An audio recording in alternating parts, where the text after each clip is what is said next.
Intersections in Learning. I'm here today with Alan Natachu. He's a I can't speak today, a learning applications partner at Exact Sciences, and they're a leading provider of cancer screening and diagnostic tests. So Alan actually started out as an artist, and he moved over to his training career after that, and he was hired as a creative manager at Apple. So that's why we really wanted to talk to Alan, because you all know the intersection of creativity and instructional design is like every day of our lives. We need to acknowledge it. We need to incubate it in every project. But I'm going to stop talking, and I'm going to pass the mic over to Alan for him to tell you a little about himself. All right. So my name is Alan. This is my dog, Tusa. She likes to Zoom bomb us all the time. So a little bit about myself. Yeah, I started out as an artist. I went to school. That was my original intention. I went to school at the Institute of American Indian Arts in Santa Fe, New Mexico, and studied creative writing. But while I was there, it shifted from creative writing to more playwriting and movie making. So toward the last couple of years of my study, I really started getting into that. But jobs were kind of scarce in those fields because I was looking to work, and I was doing independent work, but that was more an art house type thing. So I bounced around for a while. I took jobs as working in a paper plant, taxi driver, tribal government as a grant writer. I'm Native American from Zuni Pueblo, and I stumbled upon an ad for Apple, and I became a creative by the time I was into it. And that was like a personal technology trainer. I worked individually with people to help them learn about their technology, and I'm really comfortable with working with gadgets and tools and breaking them and reassembling them. One of the cool things that I found is this thing here, this JLabs frames. It's open-ended speakers, which I like because it sounds like the noise is right there, but it's not closed. So I get to hear everything around me, and it has a mic setup, and it works with any pair of frames. And it sounds great. Thanks. And yeah, I did that for a couple of years, but it was also in a retail setting. I had worked 8 years in retail prior, and I was feeling kind of done. Retail's kind of hard, and being in holidays, please be kind to your workers, your retail workers, everyone you get in contact with. Yeah, no yelling, just be nice, be awesome. Be kind. Everybody's struggling, everybody, and especially people who are public facing. Yes. Yeah. And I was looking for something else. We stumbled upon a position at a local technical college here, Madison Area Technical College. I'm now based in Madison, Wisconsin, and I spent 10 years there. I was a technology training coordinator, worked my way up to a learning experience designer, and from there we were doing all sorts of cool things. When I first went there, it was more like, oh, how do you shoot video? How do you do PowerPoints? How do you do office stuff? But by the end, we were playing around with augmented reality. We set up a classroom set of VR headsets, and we're trying to demonstrate how you could do an entire class in VR. We're using telepresence technology to connect multiple classrooms across our whole campus region. I forget how many counties, but yeah, it's South Central Wisconsin, connecting all sorts of different places. And this was before the pandemic, before we had to connect that way. That's a hard sell. How did you do that? How did you get them to like, how did you say, like, let's try this, like, and have them be like, yeah, let's go buy the headsets? That's a good question. It was faculty driven. I had someone come in and say, hey, I'd like to do this. Nice. How do we do it? And then that started the ball rolling. It started with one headset, and we started building out around it, and all of a sudden it just kind of blew up, and was That's amazing. Did you bring that into your work at Exact Sciences? Is that more of like a traditional OD learning setup? Not yet. Not yet. I'm still working on that. And higher ed, I was able to play with a lot of tools. I was able to experiment and have all sorts of fun and do all sorts of crazy things. But I transitioned to corporate because I felt like I hit a wall. Like Mm. I wasn't able to go any further. And Tusa says hi. And oh, love you too. Oh, so But sweet. Now mine are yeah. going to be mad. They're locked out. uh, but yeah, and I was, even though I worked on a team, I wasn't working with other people who were um, in a similar learning experience design mindset. I was working with Hmm. faculty who were worried about faculty stuff. I was working with admins who were working with admin stuff, but I felt somewhere in the middle and couldn't really um, bounce ideas off and get feedback and uh, work on Sure. making projects even bigger and better. That's how I got into the TLDC, started working with my PLN on Twitter, and I started doing a conference circuit. But a Wow. position opened up at Exact Sciences, and Exact Sciences is a leading provider of um, cancer diagnostic tests for individuals. Now, excuse me, Exact Sciences, I know there's a specific thing I have to say. So if you have any other questions about the company, please go to the website, www.exactsciences.com. And that's one of the biggest things that I have trouble with transitioning from higher ed to corporate is things have to be said in a certain way, or things have to be Yes. said. You can't say everything. Like in higher ed, I was able to do a lot of cool things and tag MATC on it. Like, hey, check this out, MATC, boom. And now I got to be wary of the FDA, of legal, and all sorts of other organizations, and got to be quiet about that. I love my organization. I love what I do. I can't talk a lot about it though. It feels very 007 like.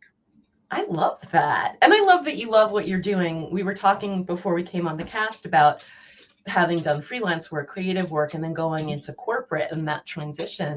And I know a lot of folks that listen to the cast that are in TLDC either go from freelance to corporate, corporate to freelance, or we've got a lot of teachers coming in and this is all new Mm-hmm. to them. So can you tell them a little bit about your experience of that transition from that kind of free creative life to corporate and why you love it so much? Yeah. Um, I was very hesitant to go into the corporate world because I hear a lot of stories, Mhm. and it's very hard to move from what you're comfortable with into something that's unknown. I do love higher ed. I do love working in that space. Um, I'm very spastic minded, so for me to go full freelance is not a good idea for me. I can handle one project at a time, a couple projects here and there, but what I've learned is that I can't do it all the time. I'm just way too spastic. So I did need that accountability from someone else. And working in corporate, I did a lot of research on the company. They're based here in Madison, and I am a colon cancer survivor. And they do provide a test called Cologuard, which screens for colon Mhm. cancer in stool. Um, but I am coming here talking to you. I'm talking about my experiences and not the experiences of the company. And what I can say about corporate making that transition is that there's a lot of um, there's a there's a switch. Mm. Um, Coming from higher ed, coming from education, there's this kind of like, okay, what now? It's hesitant first steps into the org, and it takes a Mhm. while for you to get into the corporate lingo. Um, our friends at K-12, our friends at higher ed, they do a lot of phenomenal stuff, and what they learn and how they handle themselves transitions beautifully into the corporate world. But it's also trying to navigate that space. Yeah. I was working with adult learners before coming into corporate, so that made it easier. Some who are making the transition from K-12, they find that transition is a little harder because they've been working with students, K through 12 students versus adults. And so it's a little bit more of an uphill battle. What was the most surprising thing to you, environmentally coming in? Because you'd worked with adults, so that's a good start, but the environment is so different. What was the most surprising thing? Teamwork. I had a team at MATC, and I loved my team, but to be able to talk to other training professionals um, who can understand the lingo to provide feedback and to help whenever I needed it, and I could do the same for them. That was probably the biggest shift, and that's the one I'm most appreciative about. I have to say that's probably the thing I miss the most about freelancing, or I'm sorry, about corporate from going into freelancing these last like 6 years or so. Like Julia actually said, freelancing requires more executive functioning, project management, all of that, and it's a drain. And even if you don't mind doing it, or you can do it. In a past life, I was a PM. I still hate doing it. It takes time away from the creative work, the stuff that people I worked with in corporate used to call it the sexy work, right? I thought that was Mm-hmm. really funny. I'm like, to you, because it's sort of different, but to me, it's sort of like that flow, that moment of flow, that creativity when you could be doing math, but it flows because you Yeah. got it all of a sudden. All right. So if you had any piece of advice for some of our folks out here, like our K through 12 folks, or even our higher ed folks coming in terms of dealing with subject matter experts coming into this new environment, what would you tell them? The first thing you would tell them to do or think about? I want to say rely on your instincts, because subject matter experts are the same whether they're from K-12 or whether they're from higher ed. There may be different language that you would use, but that would, yeah, I would definitely say go with your instincts. And if you haven't worked with a SME before, uh, I like to let them, I like to get to know them if they allow me to. So sometimes they're very technical, and that there's that kind of personal boundary that's kind of hard to push. Yeah. But I would get to know them, listen to them, and see what they have to offer, and try to build that relationship so that they trust you in making decisions, and allow them to guide you, not take over, but guide you in the process. I'm glad you said not take over, because that's a fine line. Mm-hmm. So when do you, or how do you gate that if you feel that a subject matter expert stepping over that line for you? What would be your advice to someone on how to address it? I would Sorry, take that's what, tough, Mona. yeah, I would take what they were. This is where listening and trying to figure out who they are and what they're passionate about or what they're trying to accomplish. If they're budget minded, you could say we could do it this way, but it's going to add this many days and this much time to the project, therefore resulting in X amount of dollars. You could pull in the heartstrings and say this story is going to be better because uh, this evokes feeling, and you'll get more of a personal connection if we go this route versus that route.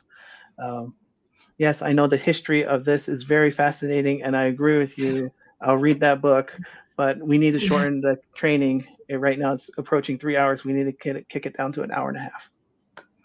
Things like that. Just try to acknowledge and validate what they're doing and appreciate what they're doing, and provide that the reason why it would be better if we went the L&D route versus the SME route. And I love that you're thinking about the way they approach it, because someone more practical is going to want to hear something different. Your message is the same, but how you address somebody else makes all the difference in this work. Because it's all relationship, right? So let me ask you this: you conduct design sessions, right? Yes, and okay. my latest title is learning applications designer, or not, like learning applications partner. And I work with our facilitators. I work with our designers in creating learning experiences. Because of my background with facilitation and my background in designing, I could flow between the two worlds freely. And in corporate, I find that you're you do your job, but it's kind of like that's a big silo, but you're still kind of siloed off. And I come in, and I've worked in these different silos, and so I'm able to bounce from place to place. Yeah. And I'm going off on a tangent. What was the question? No, it was actually beautiful, and I'm sure your facilitators appreciate that, because your design is better when you're able to, when you've done that facilitation and you know that everyone's different.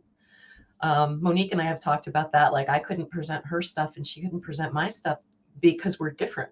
It would be, we could present it, but it wouldn't be the same. So they must appreciate it so much. What I was going to ask is really just like, what are some of your favorite activities that you do in design? Is there a specific route that you like to take? Are there specific activities, or, does it really depend? The consultant answer. Okay, building, starting out, meeting people. That's very important in the age of COVID, even if it's connecting through a webcam like this, or if you're fortunate enough to be able to meet in person.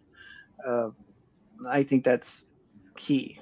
We can't, no matter where the world takes us, that's something that we cannot break. We got that connection's there, and planning. I have to be honest, prior to here, I did not do a lot of planning. I was very go by the hip and very spontaneous and very, we'll do it live. Okay, we'll go with the flow. If it doesn't work, it's all right, but Nothing wrong with that. but that's something I had to relearn here, how to plan. Going back to my art days, film days, like uh, creating a timeline, creating budget, creating scripts, setting times to write, setting times to do editing. Um, I learned how to do some planning. I wasn't very good at it, but I was able to do some planning. And as I transitioned into these different roles, there was various amounts of planning. But in corporate, it's like I had to make sure all my ducks in a row before I can present. And if I am the bottleneck, I have to be accountable and let them know, hey, this is the reason why and how much time I'll need to correct the issue. That's a really good point. What happens in your project? So when it's you, that's easy, right? I didn't make the deadline. I didn't get this developed or whatever. But what happens when we're all in these cycles of looking at the work as we're doing it, especially if we're doing autonomous learning as opposed to maybe live, which is a little more collaborative with the people who are going to present it. But when you get stuck, let's say in a review cycle, and you're doing it on autonomous learning and it's not your challenge that made it slow down, but there's lots of challenges. How do you work with your team and how do you work with your internal client to, I guess, get on the same page? Because that can be challenging. I know in freelancing, it can be really challenging to have those conversations.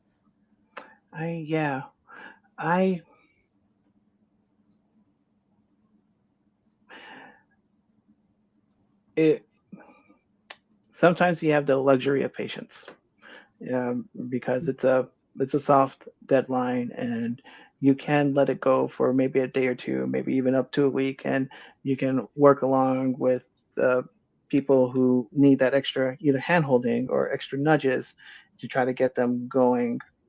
Um, but if it's something that has a hard stop, something that needs to get done by this time, otherwise other systems, it's just one domino effect, things start to fall. Then we need to, then I personally work with that person, but I also get in contact with their higher ups and say, hey, I need their help. What can we do to help them get moving on the project? And if I'm not able to make that connection with their higher up, then I ask my manager to make that connection for me. And that's the whole accountability piece of trying to get the ball rolling. Sure. When you're on a hard deadline, system's going to open up. We need to instruct the learners on how to use the system. When you're in a situation like that, is there an opportunity to hire out external people, whether it's an e-learning developer or someone even can come in and help train your trainers? I'm sure there's a million different jobs, but are you able to do that, or do you have like a team plan for stuff like that? Good question. I'm not sure. Because we can bring in people like for trainers and whatnot, but for like spontaneous, this needs to get done within a couple weeks. I don't know how that process goes, which can be translated as a good thing because we're on our feet and we're working and we're getting those deadlines met and we're communicating when they're not met and how long we're going to get them done, or how long that is done. It's a good place to be in. That means few overnights and few multiple nights in a row hitting up against that deadline. So that's the hardest part. Okay, so if you met somebody, brand new person, outside of the industry, not a TLDC person, no cheating, how would you explain to them what you do for a living? I would tell them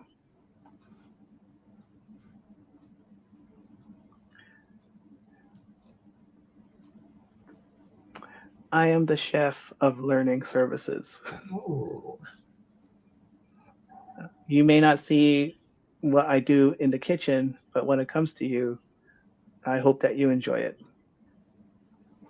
I like that metaphor a lot. I feel like I want to steal that, but it's too good.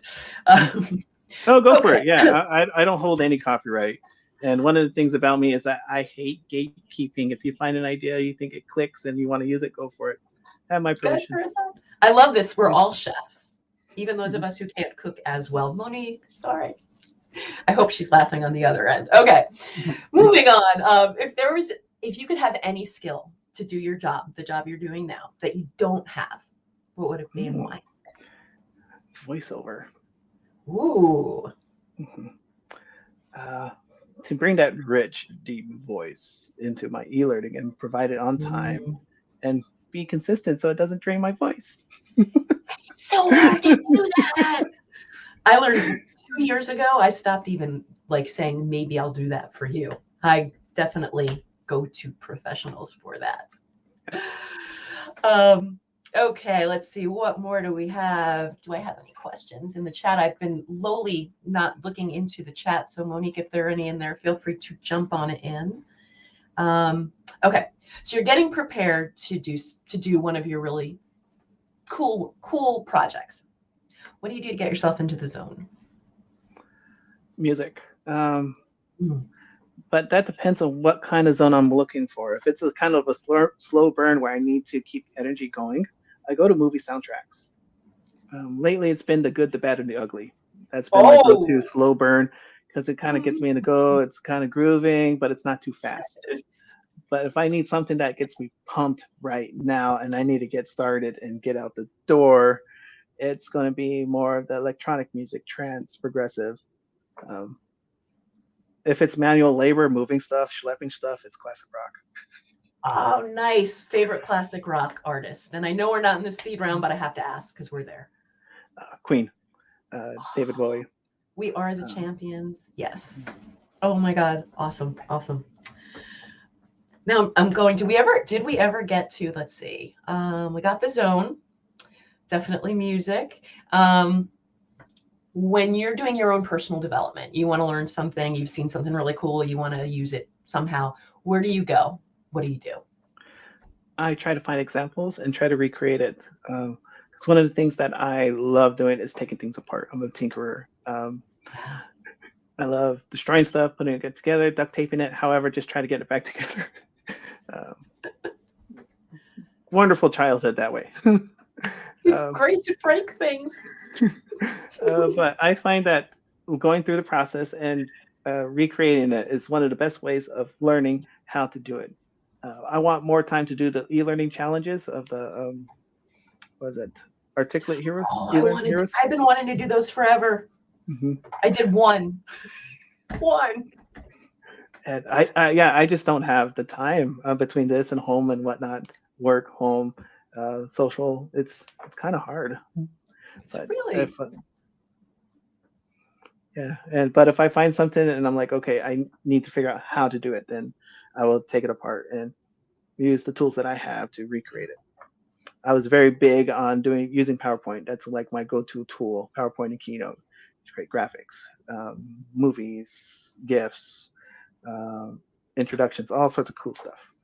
when are you going to create some NFTs? Oh, No, not so much. mm, I'm trying to learn what these things are. So that what I've said is basically all I know, but I'm like, what are these things? And people are making money at them. This is awesome. I wish I was an artist, but I'm not. Okay. Favorite quote or mantra that you live by? Be like water, Bruce Lee. I like that. Okay, I have 5 minutes, so that means speed round questions, All folks. right. Now, if there's anything you guys in the chat would like to ask in the speed round, I'll do my best to look to the right. What is the last song you listened to, Alan?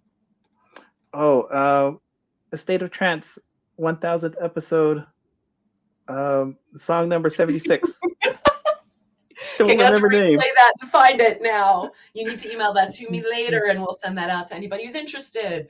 Because I need to hear that. Last book that you read. Book, not article, not magazine.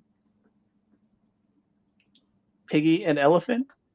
Oh, that's awesome. Were you doing the voices?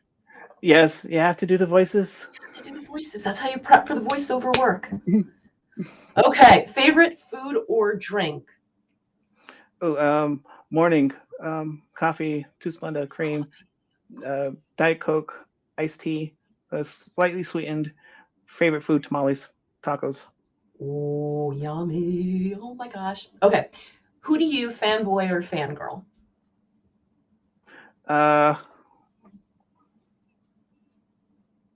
Everybody here in TLDC. I mean, I'm huge supporters of everyone here. And yeah, I mean, like I'm very happy and nervous to be here right now. Just to let you know. Well, you're awesome, and this has been so much fun. Are you kidding? You should do your own show, Alan. This is kind of a blast, and you get to talk to so many cool people. And otherwise, I wouldn't be able to be like, Alan, you want to just chat with me? I guess I could. I guess we all could. We all should do more of that. Okay. Yes, it is the best group. It is definitely the best group. Could your partner, best friend, any of the above, accurately describe what you do for a living? No, but it's hilarious. It would be hilarious. Have you heard them try? Yeah. Anything fun for sharing? I know my husband once said something with coaching, and I was like, oh my. That is not how I'm making my living, but okay. Like training or go play. Something. Okay, one more and I will let you off the hook and this painful experience will end. Okay, last PG thing that kept you up all night. Let's see. All right, this is going to sound lame, but taking my medication late because it does have the stimulating effect. It is PG. Yeah. Oh, is there anything else you would like to share with this wonderful crowd before I pass the mic over to our producer Monique to close us out for the day? Thank you. This has been fun. I want to do more of these. It's scheduling and whatnot kind of prevents me, so I'm gonna have to make more of an effort to come back on and do some cool things with the group. And be kind to yourself and to one another. It's the holiday season. Some really enjoy it, but so for others, it's a very hard time just because of stuff. And just be kind to yourself, be kind to others. All right, Monique, take it away. Thank you, Alan. And we can't wait to have you back. Now I'm going to have you on my list for panel discussion. So let me know if there's anything you'd like to specifically attack. Anything, everything. If you find something, just let me know. Love it. Do I have Monique? Can I hear her?